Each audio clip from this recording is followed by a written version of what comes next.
Shaw's Gargoyle by Frank. The strange monster known as Frank Shaw's Gargoyle was sighted in 1986.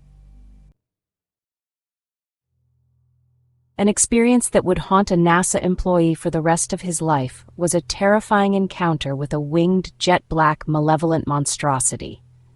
On a blustery evening sometime in 1986, Frank Shaw, a NASA archivist at Houston's Johnson Space Center, claimed to have had a terrifying run-in with a creature that seemed to hail from beyond mythology.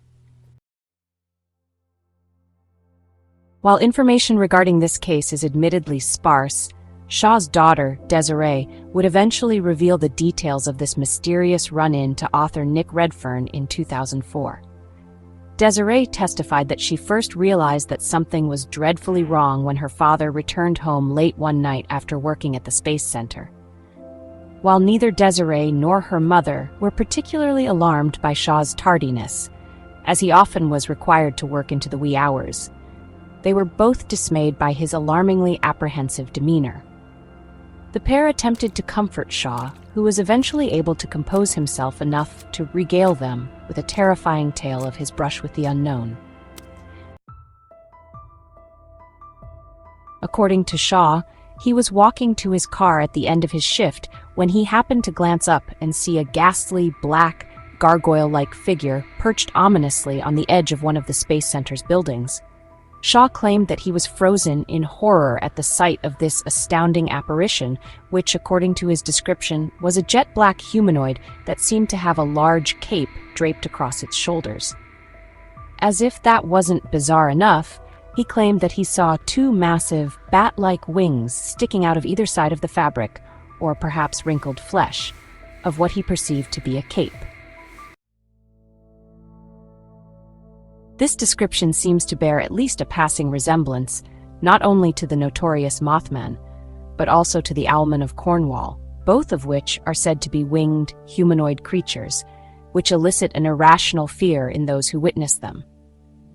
There is a chance that it may also be associated with the ape-faced cryptid, known colloquially as the Big Bird, which terrified the residents of South Texas's Rio Grande Valley just a decade previously. Shaw then told his awestruck family that not only had he seen this creature, but it had stared directly down at him. Shaw would later assert that he believed that this being actually seemed to savoring the fact that it had managed to inspire such terror in the archivist. How Shaw came to this conclusion was not fully explained. At this point, the gargoyle seemed to unfurl its wings, which Shaw stated made a crackling noise as it took flight in the powerful howling gusts. The sound of the crackling wings seemed to snap Shaw out of his stupor, and he turned and sprinted toward his vehicle.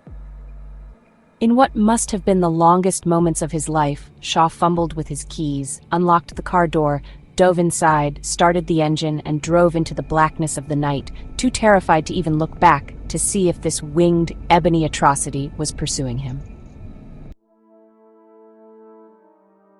Despite what must have been some initial skepticism, Shaw's family rallied behind their patriarch, believing that his harrowing tale was not merely a flight of fancy, but the simple truth. Nevertheless, both Desiree and her mother admonished Shaw not to tell his superiors about this incident, lest his credibility, or worse yet his sanity, be called into question. Shaw agreed with his daughter and wife, but as the days turned into weeks, he was unable to get the memory of his close encounter with this flying fiend out of his mind. Finally, Shaw decided to screw up his courage and confide in his immediate supervisor. Much to Shaw's delight, he was not met with incredulity or mockery, but instead was informed that he was not the first Johnson Space Center employee to have seen this enigmatic entity skulking in the isolated areas of the station. In fact, Shaw's boss revealed that a secret file had been opened on the creature just a few months prior to Shaw's sighting. The supervisor stated that the file had been created in response to the gruesome deaths of two of the base's German shepherds. Apparently, the corpses of the hideously mutilated and exsanguinated canines had been discovered in exactly the same area where Shaw had seen the gargoyle. Following his unusual confession, Shaw's story made its way up the chain of command until it apparently came to the attention of some NASA officials who, in classic Men in Black fashion, decided to interrogate the witness.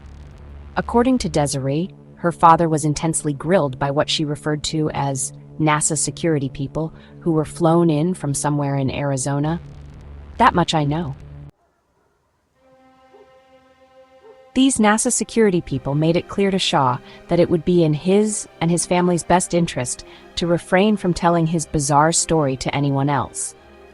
This might well explain why Desiree waited nearly 18 years to tell her father's tale.